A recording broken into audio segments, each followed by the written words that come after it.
Langit sore di Selo, Boyolali, tampak teduh saat Yuni dan 3 temannya tiba di base camp Gunung Merapi. Awan menggantung rendah, menghalangi sebagian puncak yang terlihat angkuh dan nyaris tak bersahabat. Fajar, Aldi, dan Putri tampak antusias. Meski di benak mereka masing-masing terselip rasa gugup yang tak diucapkan. Terlebih bagi Putri, yang baru pertama kali mendaki gunung. Pasti seru, ujar Aldi, sembari mengencangkan tali sepatu gunungnya. Lagi pula, kata orang, Merapi itu magis. Gak cuma indah, tapi punya aura sendiri. Magis? Tanya Putri dengan kening berkerut. Maksudnya? Ah, jangan mulai cerita-cerita horor dulu, potong Yuni cepat. Biar dia gak ciut nyalinya. Fajar tertawa. Udah biasa. Banyak cerita soal Merapi. Tapi itu cerita. Kita cuma niat mendaki, bukan cari masalah. Tanpa banyak basa-basi, mereka mendaftar di pos pendakian dan mulai berjalan sekitar pukul 4 sore. Jalur Selo cukup bersahabat di awal.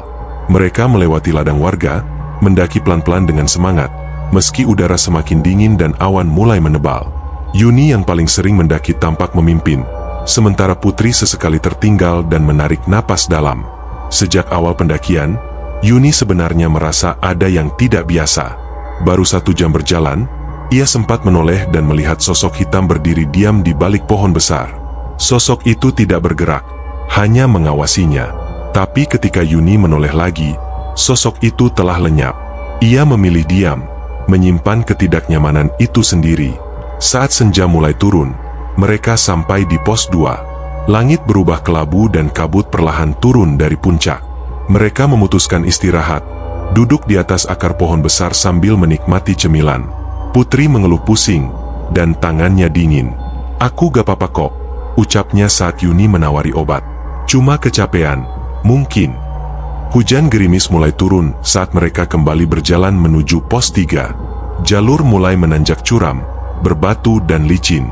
Pepohonan mulai berkurang, berganti semak dan batuan vulkanik. Lampu senter mereka menembus kabut yang makin tebal, menciptakan bayangan-bayangan aneh di sepanjang jalur.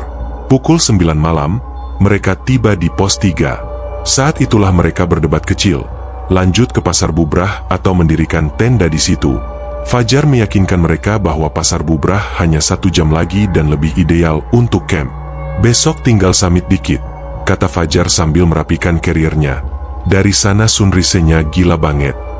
Meski Putri tampak enggan, akhirnya mereka sepakat melanjutkan perjalanan. Keputusan yang belakangan mereka sesali. Perjalanan dari pos 3 ke Pasar Bubrah sangat berat. Kabut menutupi hampir seluruh pandangan. Angin menerpa kencang, dan hawa belerang mulai terasa menusuk. Aldi berjalan sambil terus membaca doa dalam hati. Beberapa kali ia merasa mendengar langkah kaki lain di belakangnya, padahal ia berada di barisan terakhir. Di satu titik, mereka semua mendadak berhenti serempak. Suara seperti gerutuan, atau mungkin raungan pelan, terdengar dari arah kanan jalur. Saat Yuni menyorotkan senter, hanya tampak batu dan kabut. Tapi suara itu tidak berhenti, malah makin jelas. Seperti suara orang menggeram, atau menangis. Mereka saling pandang tanpa kata, lalu mempercepat langkah. Dan akhirnya, sekitar pukul 10 malam lewat, mereka sampai di Pasar Bubrah. Tempat itu luas, berbatu, dan terbuka. Sejauh mata memandang, hanya ada hamparan batu besar dan kabut tebal. Angin menderu tanpa henti, menciptakan siulan panjang yang membuat bulu kuduk berdiri. Tak ada tenda lain di sana. Mereka satu-satunya pendaki malam itu. Sepi banget, gumam Putri sambil menatap sekeliling. Wajahnya tampak tegang. Yuni menatap tempat itu dengan perasaan campur aduk. Dataran ini memang terkenal, tapi ia tidak bisa mengabaikan bisikan dalam hatinya. Kalian tidak seharusnya ada di sini. Mereka segera mendirikan tenda, meski tangan mulai kaku karena dingin. Saat tenda berdiri dan mereka mulai masuk, tiba-tiba Putri berhenti di pintu. Ia berdiri mematung, matanya kosong menatap keluar. Bibirnya gemetar. Putri, masuk, dingin, ucap Yuni. Putri tidak bergerak. Lalu, tiba-tiba tubuhnya jatuh terduduk. Tangannya mencengkeram tanah keras. Wajahnya pucat pasi. Tubuhnya kejang sesaat. Lalu dari mulutnya keluar suara yang tidak wajar. dalam, berat, dan penuh amarah. "Kenapa kalian datang?" Suara itu terdengar seperti berasal dari tenggorokan yang tercekik. Mereka bertiga membeku. Aldi langsung panik dan melangkah mundur, hampir jatuh. Fajar menarik Putri masuk ke dalam tenda, sementara Yuni hanya bisa memeluk tubuh sahabatnya itu yang kini dingin seperti es. Putri menatap Yuni, tapi yang Yuni lihat bukanlah wajah sahabatnya. Mata itu kosong, dan senyuman kecil yang muncul begitu asing. "Kembalikan yang bukan milik kalian," desis Putri, masih dengan suara yang bukan miliknya. Fajar mulai membaca ayat-ayat suci keras-keras. Putri berteriak melengking. Tubuhnya bergetar hebat lalu ambruk. Nafasnya terengah-engah. Ia berkeringat dingin, meski suhu udara di luar nyaris mencapai 5 derajat. Malam itu mereka tidak tidur. Mereka bertiga duduk saling merapat, memegangi senter, sementara Putri terbaring lemas. Di luar, kabut tak kunjung reda, dan entah dari mana, mulai terdengar suara-suara. Langkah kaki berlari, suara tawa, dan sayup-sayup bunyi gamelan. Yuni hanya bisa menggenggam tangan Putri, berdoa dalam hati, dan berharap malam segera berlalu. Mereka tidak tahu, malam itu baru permulaan dari teror yang lebih gelap di dataran bernama Pasar Bubrah, tempat bertemunya dua dunia. Fajar pertama di Pasar Bubrah menyambut mereka dengan cahaya redup. Matahari mencoba menembus kabut yang masih menyelimuti dataran batu, namun yang terlihat hanyalah siluet samar gunung dan langit yang nyaris putih. Dingin masih menusuk. Tak ada suara burung, tak ada denting kehidupan, hanya desir angin yang terasa berat. Yuni membuka tenda pelan. Ia belum tidur sejak malam. Sepanjang waktu ia berjaga di sisi Putri yang masih terbaring pucat. Aldi dan Fajar pun tampak lesu, matanya merah dan sembab. Tak ada satupun dari mereka yang menyangka pendakian ini akan berubah menjadi pengalaman paling menyeramkan dalam hidup mereka. "Gue sempet dengar suara gamelan tadi malam," gumam Aldi, nyaris tak terdengar. Fajar mengangguk. "Gue juga." Tapi suara itu makin jelas saat Putri pingsan. Seolah dia yang membukakan pintu. Yuni menatap Putri yang kini mulai bergerak. Tubuhnya menggigil, keringat dingin masih membasahi pelipisnya. Perlahan, ia membuka mata. "Putri?" bisik Yuni, menggenggam tangannya. "Lo sadar?" Putri hanya mengangguk pelan, tapi air matanya langsung jatuh. "Kita harus turun," ucapnya parau. "Ada yang ikut kita dari bawah." Mereka banyak. Mereka saling pandang, kali ini tanpa bantahan. Tak ada yang ingin menginap semalam lagi di tempat ini.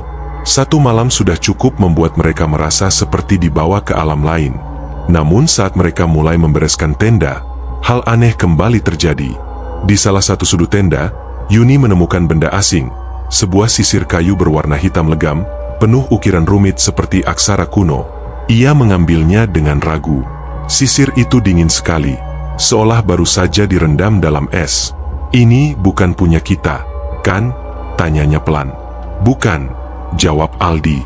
"Sumpah bukan." Putri langsung gemetar.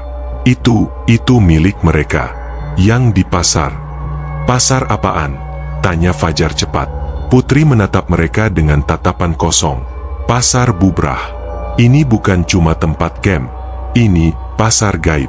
Pasar makhluk-makhluk yang pernah dibakar letusan Merapi. Arwah pedagang, prajurit, korban semua yang belum selesai urusannya. Mereka ada di sini." Semua terdiam. "Dan tadi malam, salah satu dari mereka masuk ke tubuhku," lanjut Putri dengan suara menurun. "Dia cuma minta satu hal, kembalikan barang yang bukan milik kita." Yuni kembali menatap sisir kayu itu. Tiba-tiba, entah kenapa, jarinya terasa perih saat menyentuhnya lebih lama. Seperti terbakar pelan. "Kita tinggalin aja di sini?" tanya Aldi. Fajar menggeleng. "Nggak bisa sembarangan. Kalau ini beneran milik mereka, harus dikembalikan dengan cara yang benar." Putri menunjuk ke arah utara, tempat kabut paling tebal menggantung. "Ke sana, ke ujung dataran." Mereka bilang, itu tempat pertukaran. Meski takut, mereka memutuskan mengikuti naluri. Yuni menggenggam sisir kayu itu dengan tangan berlapis sarung, dan mereka berjalan menyusuri sisi dataran yang sunyi. Suara langkah mereka teredam batu basah dan kabut yang kian menebal. Setiap langkah terasa seperti masuk ke ruang waktu yang berbeda. Setelah berjalan sekitar 10 menit, mereka tiba di sebuah cekungan kecil yang dikelilingi batu-batu besar. Anehnya, di sana terasa lebih hangat. Dan ada aroma yang aneh, campuran kemenyan, tanah basah, dan darah. "Taruh di sini," bisik Putri, menunjuk sebuah batu datar. Yuni meletakkan sisir itu perlahan. Lalu mereka semua mundur. Sejenak hening. Tapi lalu, denting gamelan, pelan, lalu makin keras. Terdengar tawa kecil seperti anak-anak bermain. Mereka membeku. Dari balik kabut, muncul siluet-siluet. Tidak jelas, tapi cukup nyata untuk membuat darah berhenti mengalir. Ada sosok dengan kain kebaya lusuh, seorang pria tua dengan belangkon compang-camping, anak-anak dengan wajah hitam hangus, dan di belakangnya, sosok tinggi berwajah rusak, separuh kepala hilang. Putri berlutut. "Maaf, kami tak tahu." Salah satu dari sosok itu, perempuan berkebaya lusuh, mengangguk perlahan. Ia mengambil sisir itu tanpa suara, lalu menoleh ke arah sosok-sosok lain. Semuanya menghilang dalam kabut. Gamelan berhenti, dan hening kembali. Ketiganya menatap Putri. Ia berdiri dengan susah payah, lalu berkata, "Sudah, kita harus pergi sekarang, sebelum yang lain datang." Mereka segera berbalik arah, berlari kecil kembali ke lokasi tenda. Tapi langkah mereka terhenti di tengah jalan ketika mereka mendengar suara lain. Kali ini bukan gamelan, tapi bisikan. Banyak, seperti ribuan mulut berbisik di telinga mereka serentak. "Jangan tinggalkan kami, teman kalian belum kami bawa." Mereka menoleh, dan mendapati bahwa Putri tidak ada. Yuni panik. "Putri! Putri!" Suara kabut makin keras. Kabut menelan semuanya. Aldi dan Fajar berusaha menembusnya, memanggil Putri berulang kali. Lalu, tiba-tiba suara tawa kecil, seperti suara anak perempuan.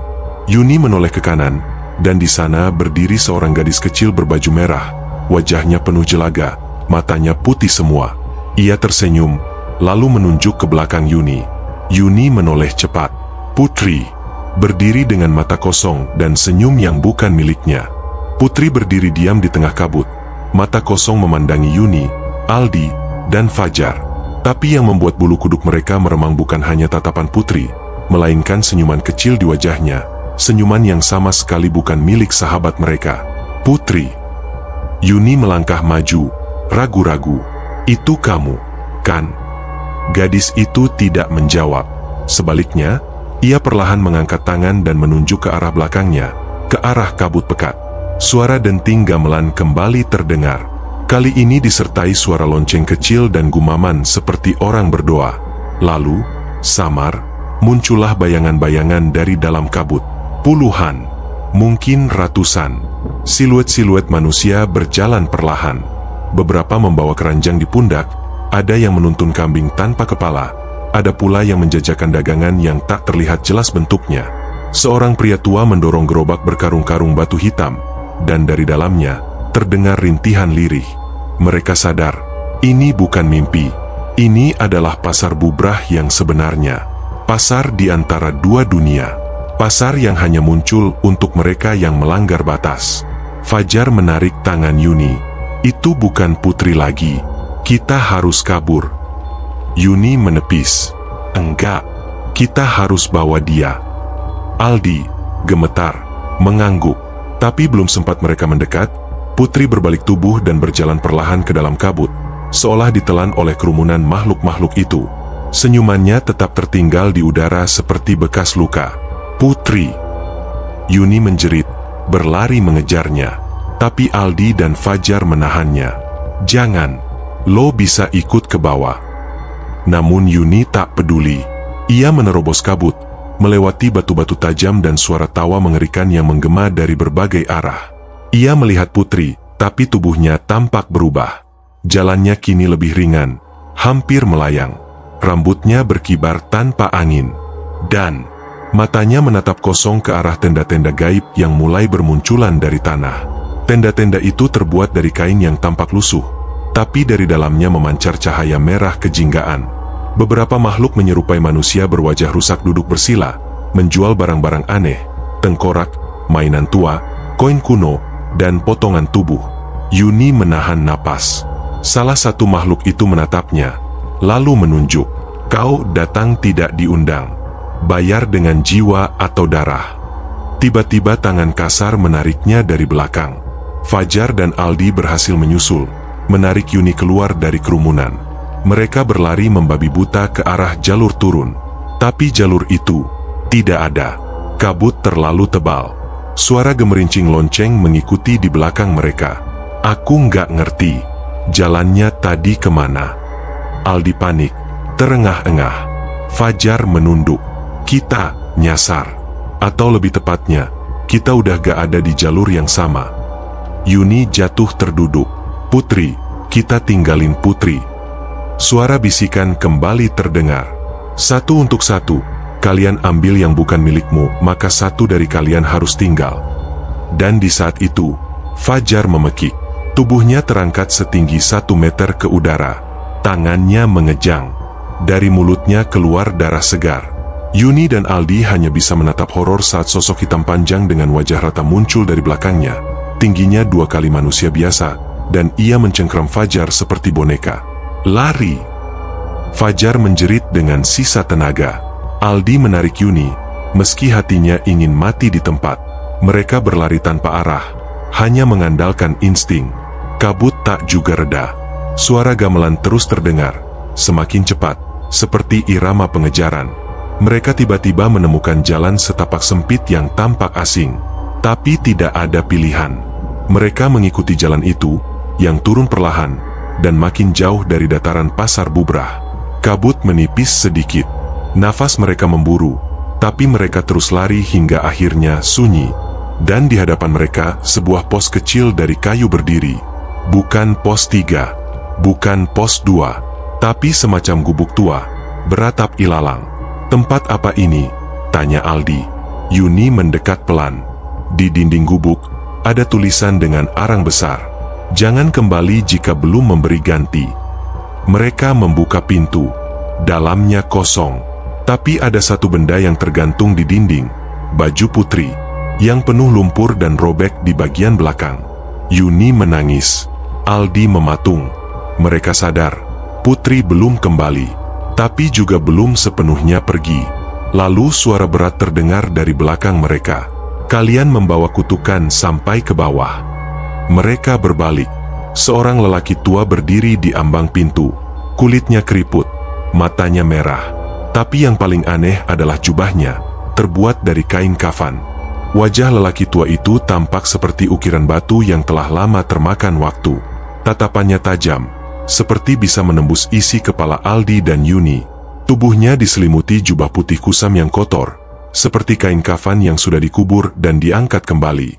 Aldi mundur 1 langkah. Siapa? Siapa Bapak? Lelaki itu tak langsung menjawab. Ia melangkah masuk ke dalam gubuk, dan seketika udara di dalam berubah. Hangat dan pengap. Bau tanah basah bercampur dupa menyeruak. Aku bukan siapa-siapa, katanya akhirnya. Suaranya berat dan dalam, seolah berasal dari perut bumi. Tapi kalian telah membawa sesuatu yang bukan milik kalian. Dan kalian telah masuk terlalu dalam ke pasar. Pasar Bubrah? Bisik Yuni. Lelaki itu menoleh cepat, seperti tidak suka nama itu disebut. Jangan sebut itu sembarangan. Tempat itu bukan hanya sekadar pasar. Itu tempat para arwah yang tidak tenang. Korban letusan, prajurit zaman dulu, pendaki yang hilang, makhluk yang tidak pernah dilahirkan, semua berkumpul di sana. Aldi gemetar. Kami cuma mau naik gunung. Kami gak niat ganggu. Kalian tidak niat, potong lelaki itu. Tapi kalian tetap melanggar. Kau tahu sisir kayu yang kalian temukan itu? Yuni mengangguk pelan. Itu bukan milik dunia kalian. Itu adalah pusaka gaib dari salah satu penunggu pasar. Kalian menyentuhnya, kalian membawanya, kalian memindahkannya. Maka pasar membalas. Yuni mengatup mulutnya. Ingatannya kembali ke saat ia memungut sisir itu dengan tangan gemetar. Ia hanya ingin beres-beres. Tidak tahu kalau tindakannya itu memicu mimpi buruk ini. Putri, teman kami, Yuni berkata, suara gemetar. Dia diambil, bisa kami bawa dia kembali? Lelaki itu menatapnya dalam-dalam. Bisa, tapi dengan syarat. Syarat apapun. Aldi menyahut cepat. Satu dari kalian harus kembali ke pasar. Sendirian, tanpa pendamping, tanpa doa pelindung. Kembalikan pusaka itu di tempat asalnya, bukan di batu yang kalian pilih sendiri. Jika diterima, arwah akan melepas gadis itu. Tapi jika ditolak, maka yang pergi tidak akan kembali. Tapi pusakanya udah diambil mereka, gumam Yuni. Benda itu meninggalkan jejak di tanganmu. Lelaki itu menunjuk jemari Yuni. Mereka tahu siapa yang menyentuhnya pertama kali. Yuni menunduk. Jemarinya memang masih terasa dingin. Sejak kemarin malam, ia merasa kesemutan aneh. Sekarang ia tahu, itu bukan gejala fisik biasa. Aldi menggeleng. Gue aja yang pergi, jangan lo. Yuni menatapnya. Gue yang ambil, biar gue yang tanggung jawab. Tapi, kalau gue nggak balik, lo cari Putri, bawa dia pulang. Lelaki tua itu menatap keduanya. Kalian harus cepat. Pasar hanya terbuka sampai malam ketiga. Lewat dari itu, semua yang masuk akan menjadi bagian dari mereka. Yuni menatap Aldi dalam-dalam, lalu memeluknya cepat. Kalau gue nggak balik, bilang ke orang tua gue sayang mereka. Aldi menahan tangis. Jangan ngomong gitu, lo pasti balik. Lelaki itu membuka bagian belakang gubuk. Ternyata, di belakang bangunan reot itu, terbentang jalur sempit yang menanjak. Di ujungnya, kabut tebal menanti. Lewat situ, ucap lelaki tua. Yuni mengangguk. Dengan napas dalam, ia melangkah masuk ke dalam jalur itu. Perlahan, sendirian. Hanya kabut yang menyambutnya. Pasar kembali terbuka. Langkah Yuni terasa berat. Udara semakin dingin dan lembab. Semakin jauh ia melangkah, semakin ia merasa seperti tidak lagi berjalan di bumi. Kabut di sini bukan hanya tebal, tapi hidup. Ia bisa mendengar bisikan di antara uap putih itu. Suara-suara yang memanggil namanya dengan berbagai nada. Ada yang lembut, ada yang marah. Lalu, dari jauh, ia melihat cahaya. Bukan cahaya matahari, tapi cahaya kemerahan, seperti lampu obor yang redup. Dan di bawahnya, gerbang kayu besar. Tertulis di atasnya, dengan huruf Jawa kuno, Pasar Kang Tan Katinggal. Pasar yang tidak pernah ditinggalkan. Ia melangkah masuk. Pemandangan yang ia lihat sungguh mengerikan. Makhluk-makhluk dari segala bentuk berkumpul. Ada yang menyerupai manusia, ada yang tak berwajah, ada yang tubuhnya berlubang dan terus meneteskan darah. Mereka berjalan lambat, menjajakan barang-barang aneh, botol berisi jiwa, paku yang menangis, kain kafan yang bergerak sendiri. Yuni mencoba menahan diri untuk tidak panik.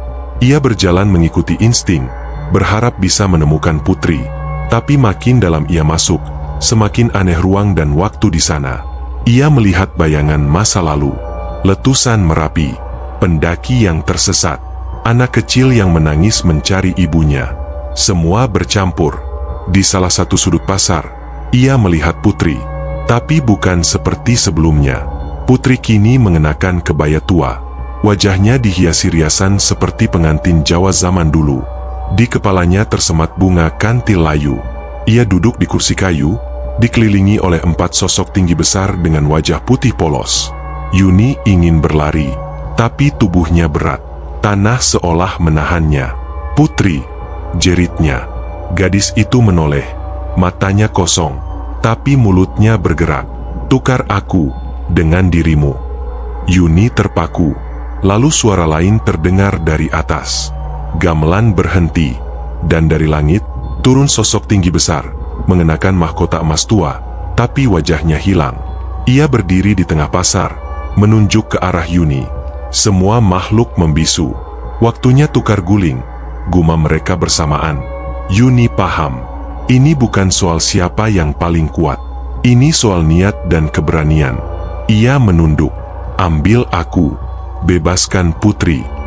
Sosok tinggi itu melangkah, lalu mendekat dan sosok tinggi bermahkota itu berdiri di hadapan Yuni. Wajahnya tetap kosong, tanpa mata, hidung, atau mulut, hanya permukaan licin seputih tulang. Tapi Yuni bisa merasakan tatapannya menembus kulit, seolah menguliti pikirannya satu persatu. Di belakangnya, Putri masih duduk di kursi kayu tua, dengan ekspresi kosong dan kebaya yang terus berkibar meski tak ada angin. Sosok-sosok penjaga di sekelilingnya menggenggam tombak dan cakar tajam, siap mencegah siapapun mendekat. Yuni menggenggam sisir kayu yang tadi entah bagaimana kembali muncul di sakunya. Kini, ia tahu, benda itu bukan hanya pusaka, tetapi semacam tiket satu arah masuk ke pasar bubrah.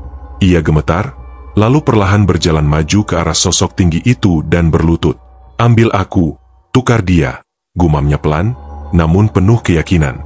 Seketika, pasar bergemuruh. Suara gamelan menggelegar lagi, tapi kali ini bukan lagu yang lembut, melainkan tabuhan keras dan liar, seolah menyambut upacara eksekusi. Sosok-sosok makhluk pasar mulai berdatangan, mengelilingi keduanya. Mereka tidak berbicara, tapi aura haus dari setiap makhluk bisa dirasakan. Mereka menantikan pertukaran ini.